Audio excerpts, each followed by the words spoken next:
I'm Nitish Bissonaught at 75 Tan Ridge Crescent, a Toronto community housing building that just wrapped up a meeting between Councillor Ford, TCH, and their tenants. Now, residents here say that there's a lot of problems with the building, and they're concerned over the property management that isn't dealt with by TCH. Instead, it's outsourced to a private company, and residents say, well, quite frankly, they're not doing their job. Today, I cleaned the 10th floor because it's not done. Another neighbor cleaned the first floor. So for 28 years, I've been living here, and this past year, it's the worst, especially these past 3 months we've ever seen the building. Residents at this TCH building are losing patience over what they say is a non-existing property management.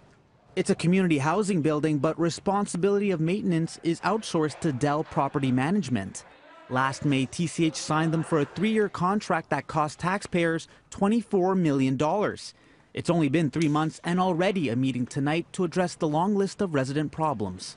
They include cleaning, repairs, and garbage collection, just to name a few. We keeping tell them, but they didn't come to fix it. Almost 3 years now. I'm so tired. They know my name, they know everything. They just keep taking my number and they come, but nobody show up. Layla Abu Bakr says her home presents a health and safety risk for her kids. The light switches don't work, the cabinet door is unstable, and there's mold and fungus growing underneath their sink. Bacteria, she says, sent her son to the hospital because of an infection. Do you think it's still safe to live in this house in this condition? No, I don't think so. Ward 2 Councillor Michael Ford was at the meeting tonight.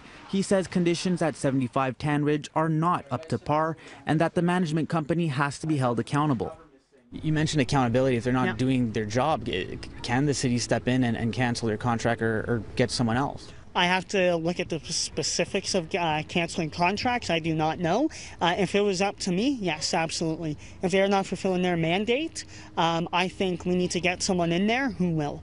And that is very important. Representatives from Dell Property Management were at the meeting tonight, but they weren't authorized to answer our questions. We're still waiting to hear back from Dell reps who are.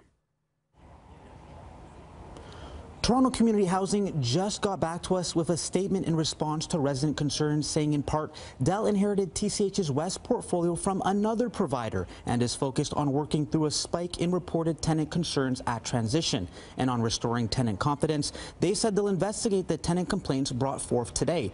TCH also tells us that outsourcing management to another organization is a cost-saving measure, saving up to $185 annually for each unit that's contract managed. Dell currently oversees more than 9,600 units. Nitish Bissonaught, City News.